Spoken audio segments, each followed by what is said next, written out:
નમસ્કાર વિદ્યાર્થી મિત્રો, ધોરણ 8 ની અંદર જ્ઞાન સાધના પરીક્ષા જેની અંદર આપણે પરીક્ષા આપવાની છે તો પરીક્ષાની અંદર OMR સીટ કેવી રીતે ભરવી મિત્રો ખાસ સમજો। આ પરીક્ષામાં તમારે શું ધ્યાન રાખવાનું છે, OMR માં કેવી રીતે તમારે સ્કોર ટપકા કરવાના છે, બધી જ બાબત આપણે આ વિડીયોની અંદર શીખવાના છીએ મિત્રો। અહીંયા તમને ખાસ જણાવીએ કે 120 પ્રશ્નો તમારે પરીક્ષામાં આપવાના છે। 120 પ્રશ્નો તમારે સરસ રીતે 150 મિનિટની અંદર પૂર્ણ કરવાના છે। તો આપણે શું ધ્યાન રાખીશું, જો પરીક્ષાની અંદર આપણે શું સાથે લઈ જવું મિત્રો ખાસ યાદ રાખો। રિસિપ્ટ, પરીક્ષામાં તમારે રિસિપ્ટ વગર તમને ત્યાં પ્રવેશ મળશે નહીં। લેટર પેડ એટલે લાકડાનું પાટિયું જે તમને ત્યાં ટેકો લેવા માટે કામ લાગશે OMR માં, બરાબર। અને કંપાસ બોક્સ અને પેનો, તમે જે પેનો નક્કી કર્યું હોય મિત્રો ખાસ સમજજો, જે પેનો નક્કી કર્યું હોય એક નહીં પણ એક કરતા વધારે પેનો સાથે રાખવાની, એટલે કદાચ એ બંધ થઈ જાય તો આપણને કઈ તકલીફ પડે નહીં। બીજું સાદી ઘડિયાળ, સાદી ઘડિયાળ એટલે કે કાંટાવાળી જે ઘડિયાળ કહેવાય સાદી ઘડિયાળ, બરાબર ને, એ ઘડિયાળ તમારે લઈ જવાની છે।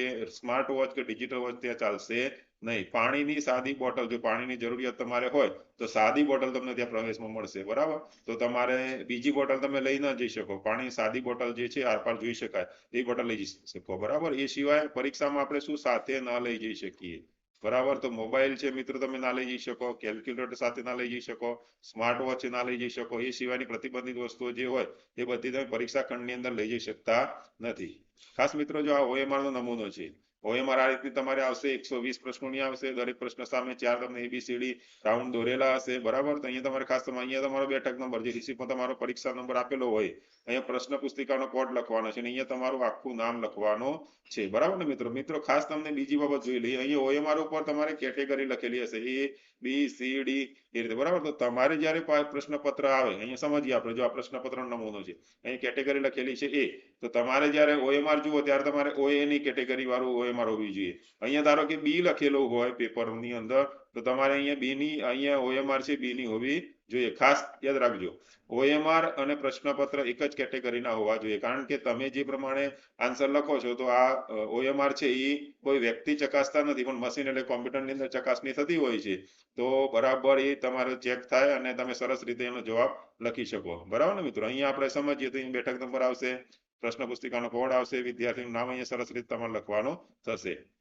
નીચેના ભાગમાં જોઈએ તો વિદ્યાર્થીની સહી, અહીંયા તમારી સહી ટૂંકમાં જે તમે શીખેલા હોય અથવા તમારું નામ અહીંયા લખવાનું થશે। એ સિવાય અહીંયા ખંડ નિરીક્ષકની સહી એટલે કે તમારા સ્કૂલની વર્ગની અંદર જે સુપરવાઇઝર સાહેબ કે બેન આવેલા હોય પોતે સહી અહીંયા કરશે જ, બરાબર ને, તમારી પાસે રહીને સહી કરાવી દેવાની। આ સૂચનાઓ જે આપેલી છે મિત્રો બરાબર ધ્યાનથી આપણે વાંચવાનું છે અને સમજવાનું છે।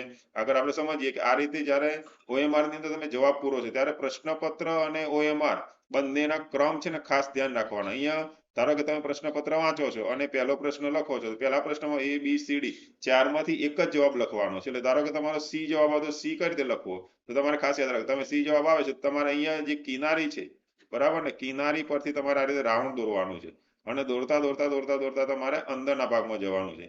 તમારી પેન આ રીતે જ ફરવી જોઈએ, આ રીતે ફરવાથી શું થશે કે તમે અંદર કઈ બાકી રહેશે નહીં। આ રીતે તમારે ગોળ ગોળ ગોળ ગોળ આ રીતે જ ફેરવવાનું છે, એનાથી શું થશે સહેજ પણ અંદર બાકી ના રહેવું જોઈએ।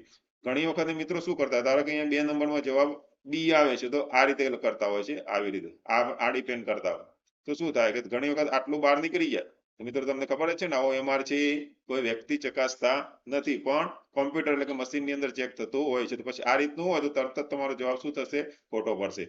બીજું કે તમે જે પ્રશ્ન લખો છો એ જ પ્રશ્ન OMR માં જવાબ ટીક કરવાનો થશે। અહીંયા 4 માંથી ધારો કે તમે 22 નંબરનો પ્રશ્ન લખો છો, બરાબર, તો OMR ની અંદર તમારે 22 નંબરમાં જ ABCD માંથી થશે।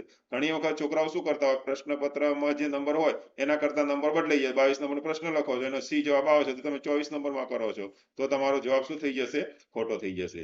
એટલે આવી નાની નાની ભૂલો મિત્રો પરીક્ષામાં ન થાય એનું ખૂબ તમારે ધ્યાન રાખવાનું છે। પરીક્ષાની અંદર તમને જે પ્રમાણે કહ્યું એ પ્રમાણે બધી જ વસ્તુઓ લઈ જવાની છે, શાંતિથી 150 મિનિટની અંદર 120 પ્રશ્નો પૂરા કરવાના છે। તમે સારી એવી તૈયારી કરી છે, મને અપેક્ષા છે કે તમે ખૂબ સારો એવો સ્કોર કરશો અને મેરિટની અંદર આવશો। પરીક્ષાની અંદર ખાસ સૂચનાઓ જે આપેલી હોય છે બધા જ પ્રશ્નો ફરજિયાત છે, રફ કામ કરવા માટે તમને ત્યાં કોરા પેજ અંદર પેપરમાં જ હશે, બરાબર। અને આ બધી સૂચનાઓ આપણે સમજીએ છીએ, અહીંયા આગળ આપણે સમજ્યા, તો મિત્રો તમને ખ્યાલ આવી જ ગયો હશે અને સરસ રીતે પરીક્ષામાં સારો એવો સ્કોર કરો એ ખૂબ ખૂબ શુભેચ્છાઓ।